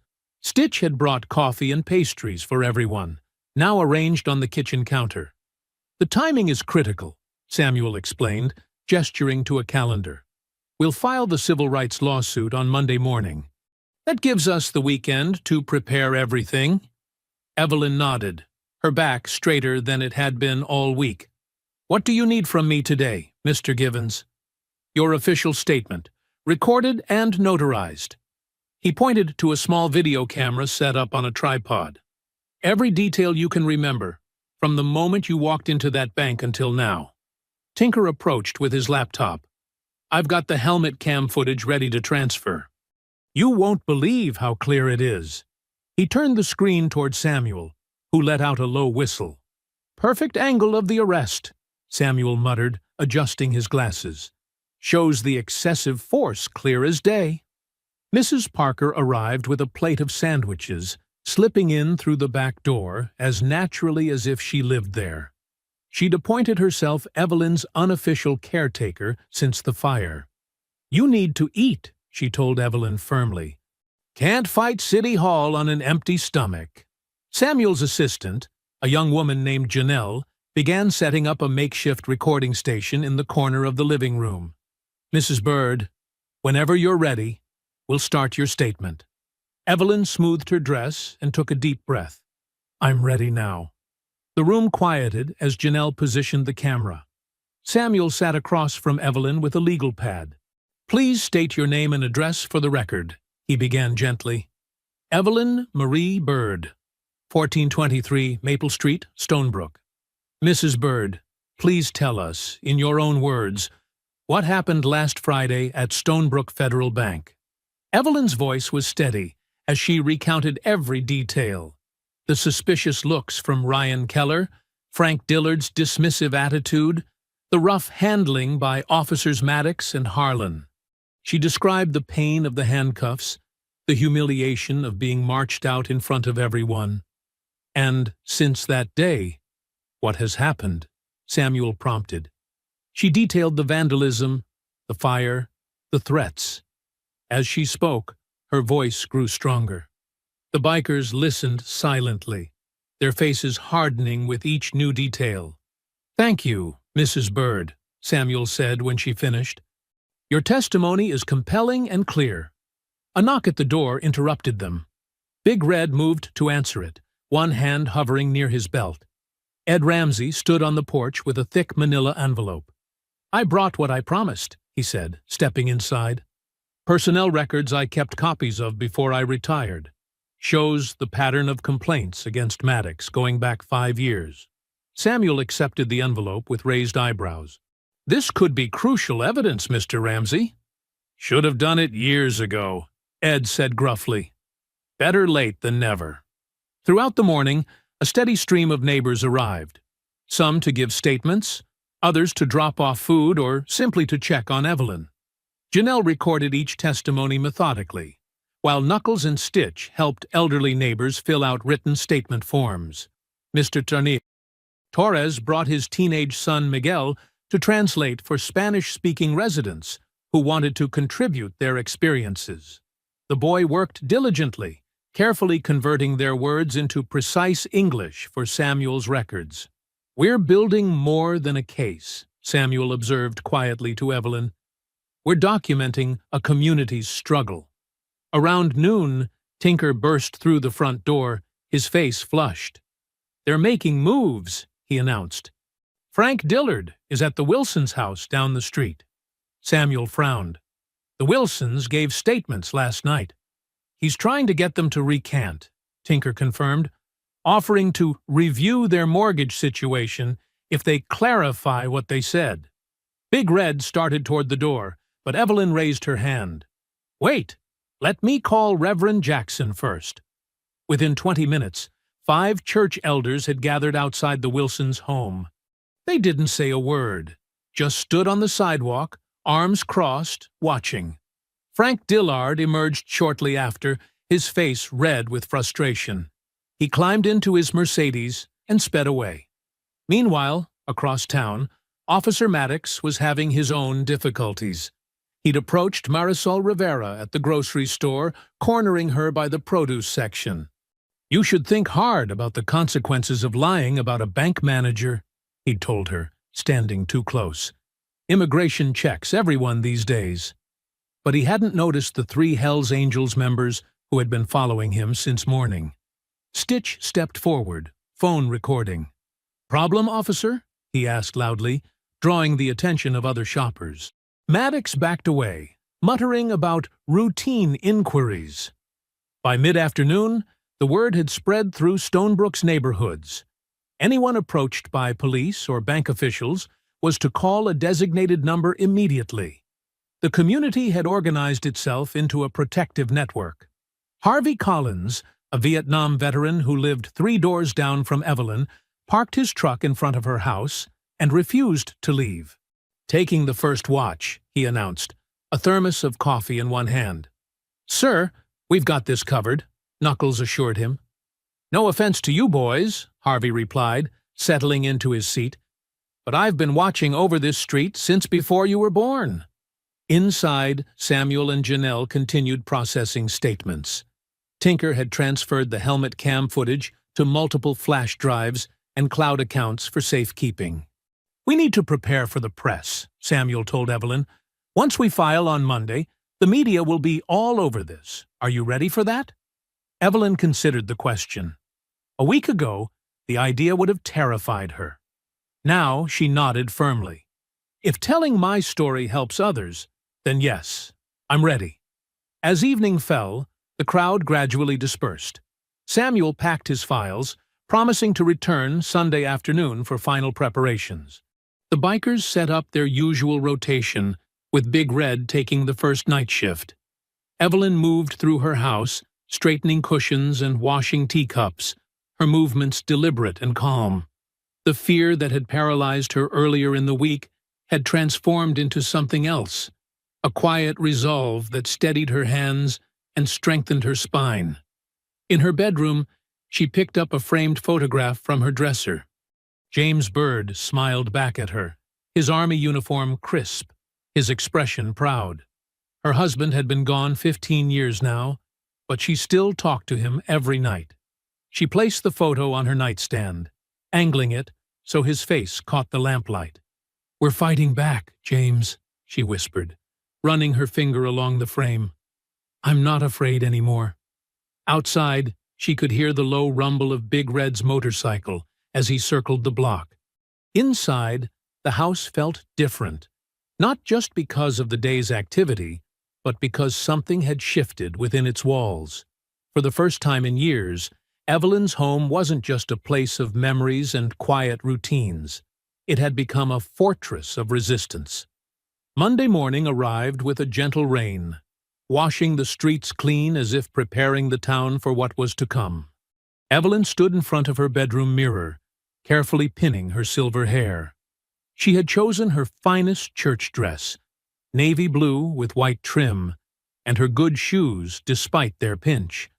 Her hands trembled slightly, but not from fear. Today was the day she had been waiting for. A rumble of motorcycle engines grew louder outside her window. Through the curtains, she could see the Hells Angels arriving one by one, parking their bikes in perfect formation along the curb. Today, they had traded their usual leather vests for clean black leather jackets, their bikes freshly polished. The doorbell rang. Mrs. Parker stood on the porch, dressed in her Sunday best. "Ready to make history, Evelyn?" she asked with a smile. Evelyn nodded, picking up her handbag. More than ready. Outside, the street had transformed. At least 30 people were gathered. Church members, neighbors, former customers from the cafeteria where Evelyn had worked for decades. Ed Ramsey stood beside his old police cruiser, now a civilian vehicle but still commanding respect. Harvey Collins and 3 other veterans formed a loose honor guard. Big Red approached, extending his arm formally. "Your chariot awaits, Miss Evelyn." Instead of motorcycles, the bikers had arranged for a black SUV. "Can't have you getting wet today," Knuckles explained, opening the door. The procession to the courthouse was something Stonebrook had never seen before. The SUV led, followed by motorcycles, then a line of cars stretching back several blocks. As they passed through town, people stepped out of shops to watch. Some waved, others simply stared. At the courthouse steps, the rain had lightened to a drizzle. Samuel Givens waited at the entrance, briefcase in hand, his expression calm but determined. Beside him stood Janelle, clutching a stack of folders. "Quite the entrance, Mrs. Byrd," Samuel said with a smile. "Are you ready?" "Been ready all my life," Evelyn replied, straightening her back. The bikers flanked her as they climbed the courthouse steps. The community supporters formed a protective corridor behind them. Photographers from the local newspaper snapped pictures, and Evelyn noticed a television news van parked across the street. The marble halls of the county courthouse echoed with their footsteps. Unlike the police station or the bank, this place felt solemn, almost sacred in its promise of justice. Evelyn had never been inside a courtroom before. Courtroom 3 was already filling with spectators. Frank Dillard sat at the defense table with the bank's attorney, a sharp-featured woman in an expensive suit. Officer Maddox and Officer Harlan occupied another table with the police department's legal counsel, a balding man who kept checking his watch. Evelyn took her seat beside Samuel at the plaintiff's table. The bikers and community members filled the gallery behind them, a solid wall of support that made Maddox visibly uncomfortable. "All rise," the bailiff announced. "Court is now in session. The Honorable Judge William Thornton presiding." Judge Thornton was an older white man with sharp eyes and a reputation for fairness. He surveyed the crowded courtroom with a slight frown. "I see we have quite an audience today," he noted. "Let me be clear. I'll have order in my courtroom. This is not a sporting event." He reviewed the docket briefly. Byrd versus Stonebrook Federal Bank and Stonebrook Police Department. Counselors, are you prepared to proceed? Samuel rose. "Yes, Your Honor." The defense attorneys echoed their readiness. "Mr. Givens, please present your opening statement," the judge directed. Samuel walked to the center of the courtroom, his posture straight, his voice clear and measured. "Your Honor, this case is about more than one incident or one individual. It is about a pattern of behavior that has been allowed to fester in our community. Mrs. Evelyn Byrd, a respected 74-year-old grandmother and lifelong resident of Stonebrook, went to her bank to withdraw her own money for her granddaughter's college expenses. What should have been a routine transaction became a nightmare of discrimination, false arrest, and subsequent retaliation. Samuel laid out the charges methodically: racial discrimination at the bank, false arrest by the police, elder abuse, intimidation, and financial retaliation. He explained how each charge was supported by substantial evidence, including video footage, audio recordings, and multiple witness testimonies. "We will demonstrate that not only was Mrs. Byrd mistreated, but that this mistreatment was part of a pattern of systemic discrimination that has affected many in our community. We seek not only damages for Mrs. Byrd, but accountability and structural changes to prevent such abuses in the future." The bank's attorney, Ms. Hartwell, countered with claims about standard security protocols and reasonable suspicion.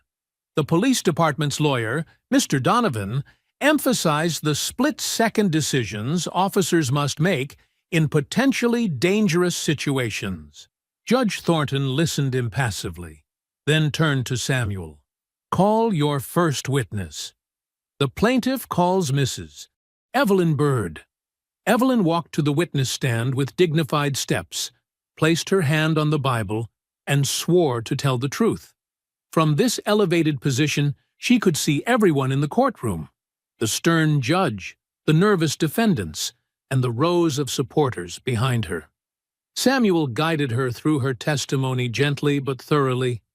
Evelyn described the events at the bank in detail: the suspicious looks, the whispered phone call, the arrival of the police, the humiliation of being handcuffed. "And what happened after you were released?" Samuel asked. "They started coming after me," Evelyn replied, her voice steady. "My mailbox was smashed.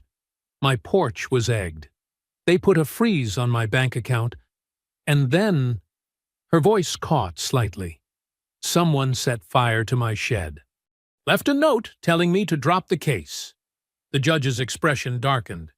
"Do you have evidence linking these acts to the defendants?" "Yes, Your Honor," Samuel interjected. "We'll present that evidence shortly." After Evelyn's testimony, Samuel called Marisol Rivera to the stand. The young bank teller approached nervously, her eyes darting toward Frank Dillard, who glared at her openly. "Ms. Rivera, please tell the court what you witnessed at Stonebrook Federal Bank on the day in question," Samuel prompted. Marisol took a deep breath. "Mr. Dillard, the manager, He saw Mrs. Bird and immediately made a face. When the teller called him over about the withdrawal, he said, "Why does one of these welfare grannies need that kind of cash?" Then he whispered to Ryan to call the police because these people were probably running some kind of scam. Objection. Ms. Hartwell stood up. Hearsay. Your Honor, Ms. Rivera was present and directly heard these statements as an employee, Samuel countered. Overruled, the judge decided. Continue, Ms. Rivera. Marisol described how Frank had made similar comments about other black customers, especially those making large withdrawals. He told us to always double-check their IDs, but he never said that about white customers. Next came the video evidence. Samuel played the helmet cam footage from Tinker's motorcycle, showing the arrest from a clear angle. The courtroom fell silent as they watched Officers Maddox and Harlan roughly handcuffing Evelyn, ignoring her explanations, marching her toward the squad car. Frank Dillard was called to the stand. Under Samuel's cross-examination, he grew increasingly defensive, contradicting his earlier statements about security concerns. When pressed about his different treatment of customers, he snapped, "Some people just raise more red flags than others." "And what flags did Mrs. Bird raise specifically?" Samuel asked. Frank hesitated. "It was just a feeling." "A feeling based on what, Mr. Dillard?" "Experience," Frank said stiffly. "Experience with elderly black women in particular?" By the time Officer Maddox took the stand, the tension in the courtroom was palpable. Samuel methodically walked him through his actions that day, contrasting them with proper police procedure. When confronted with the evidence of retaliation, Maddox's composure cracked. "Look, we've got protocols for suspicious activity. Maybe they don't look pretty on camera, but I was doing my job." "And was it also your job to drive by Mrs. Bird's home repeatedly? To issue frivolous citations?" Samuel pressed. "I patrol where I'm needed," Maddox snapped. "And some neighborhoods need more attention than others." "Neighborhoods like Mrs. Bird's?" Samuel asked quietly. "Those people," Maddox began, then caught himself. "That area has had issues." "What people, Officer Maddox?" Samuel asked, his voice perfectly calm. Maddox's face reddened. "I didn't mean anything by that."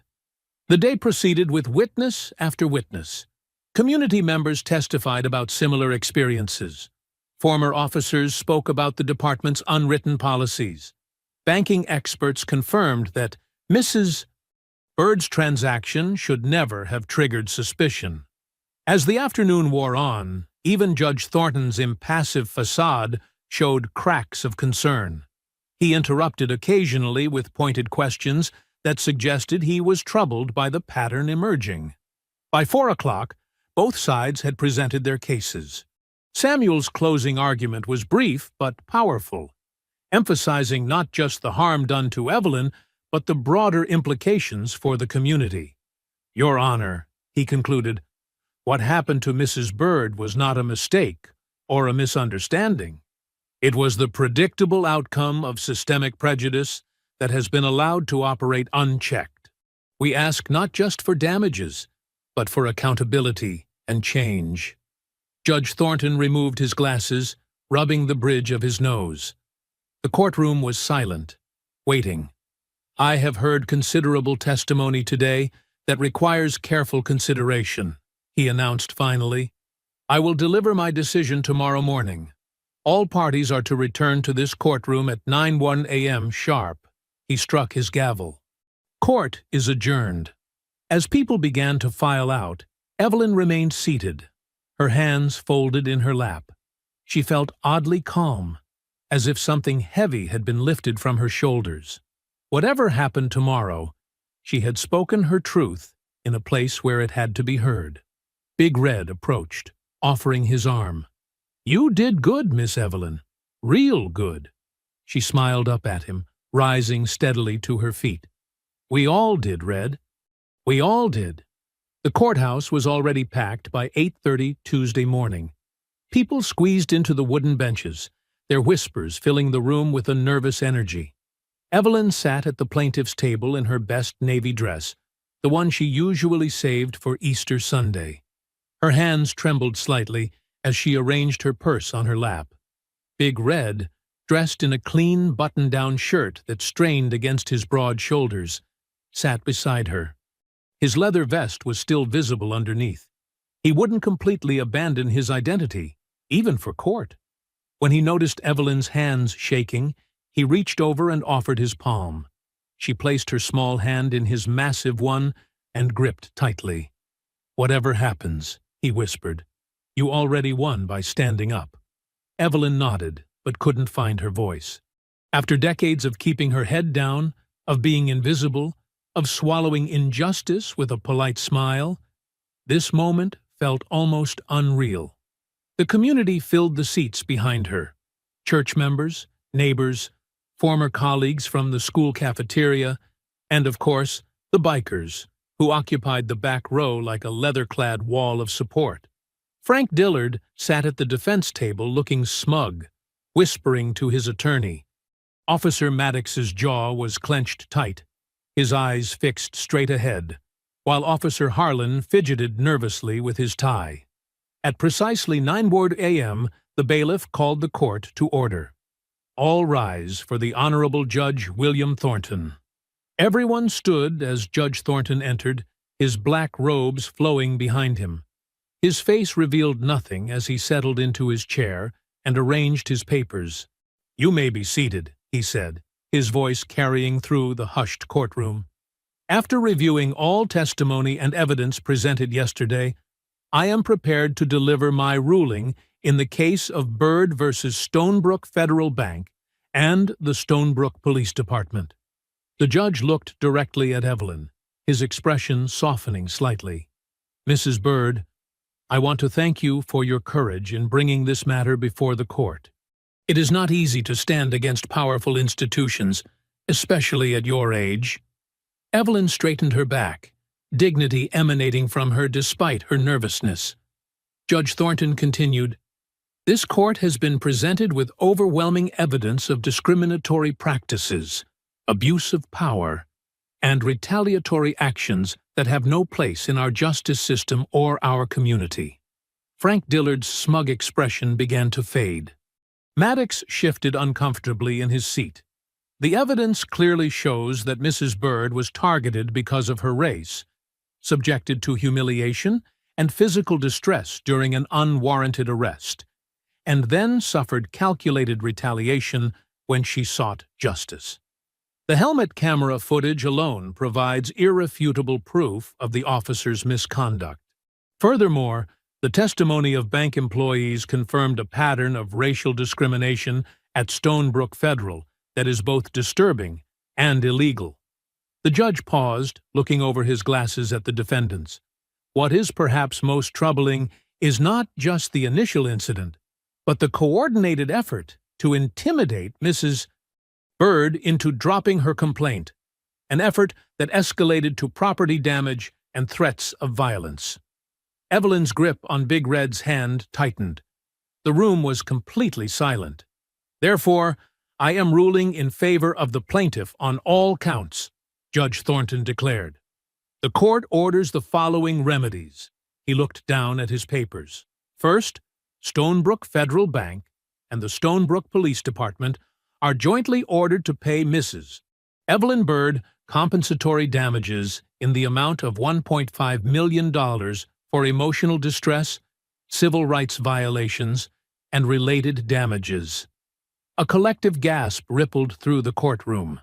Evelyn's free hand flew to her mouth. "Second, Frank Dillard is to be terminated from his position at Stonebrook Federal Bank, effective immediately, and barred from holding management positions in financial institutions for a period of no less than 7 years. Frank's face drained of color. His attorney placed a restraining hand on his arm. Third, Officers Brent Maddox and Cliff Harlan are suspended without pay pending a federal civil rights investigation into their conduct. I am recommending their permanent removal from the force. Maddox's face twisted with anger, but Harlan simply slumped in his seat, staring at the table. Fourth, I am ordering a state-level inquiry into the practices of the Stonebrook Police Department, including a review of all complaints filed against its officers in the past 5 years. The police chief, seated in the gallery, closed his eyes briefly, his expression grave. Fifth, Stonebrook Federal Bank is fined $250,000 for discriminatory practices and ordered to implement anti-bias training for all employees, with results to be reviewed quarterly by an independent monitor. The judge set down his papers and looked at the entire courtroom. Let this ruling serve as a reminder that justice is not reserved for the powerful or the privileged. It belongs to every citizen, regardless of age, race, or social standing. This court will not tolerate the abuse of authority or discrimination in any form. He struck his gavel firmly. So ordered. Court is adjourned. For a moment, the courtroom was frozen in stunned silence. Then, as if a dam had broken, applause erupted. People stood, cheering and embracing one another. The bikers in the back, mindful of decorum, nodded approvingly, though Tinker let out a quiet, "Yes," under his breath. Tears streamed down Evelyn's cheeks. Big Red squeezed her hand gently, his own eyes suspiciously bright. Samuel turned to her with a broad smile, shaking her hand formally before giving in and hugging her. "We did it, Mrs. Bird," he said. "You did it." Evelyn could barely speak through her tears. "All these years," she managed. "All these years of keeping quiet." Big Red helped her to her feet as reporters began pressing forward, held back only by the bailiff. Frank Dillard stormed out of the courtroom, his attorney hurrying behind him. Officer Maddox stood rigid with fury, while Harlan seemed to have aged 10 years in the last hour. "Let's get you outside," Big Red said protectively. "Take a breath of fresh air." The bikers formed a loose honor guard, escorting Evelyn through the crowd. People reached out to touch her shoulder, to offer congratulations. Mrs. Geraldine Parker from next door embraced her, both women crying together. As they emerged onto the courthouse steps, the bright morning sun felt symbolic. A new day indeed. Reporters clustered at the bottom of the steps, cameras flashing. Evelyn paused, momentarily overwhelmed by the attention. "You don't have to talk to them if you don't want to," Big Red assured her. But Evelyn straightened her shoulders. "No, I think I should say something." Samuel stepped forward to address the press. "Mrs. Bird will make a brief statement. Please be respectful. She's had a long journey to this moment." The reporters fell silent as Evelyn approached the microphones that had been hastily assembled. Her supporters gathered behind her, church members, neighbors, and the bikers standing like sentinels. "I never wanted to be in court," Evelyn began, her voice quiet but steady. "I just wanted to help my granddaughter go to college. But when they put those handcuffs on me, something broke inside. Not just my heart, but the part of me that always stayed quiet." She took a deep breath. "This victory isn't just for me. It's for every person who was ever afraid to speak up. For every person who was told to know their place." Her voice grew stronger. "Today, the court said my place is right here. Equal under the law, deserving of respect, and brave enough to demand it." The crowd behind her erupted in applause again. Big Red stood stoically at her side, his presence a steady reminder of the unlikely alliance that had made this moment possible. As cameras flashed and reporters called out questions, Evelyn felt a lightness she hadn't experienced in years. The bruises on her wrists had long faded, but only now did the deeper wound begin to heal, the one that came from decades of swallowed dignity. I hope you enjoyed that story. Please like the video and subscribe so that you do not miss out on the next one. In the meantime, I have handpicked 2 stories for you that I think you will enjoy. Have a great day.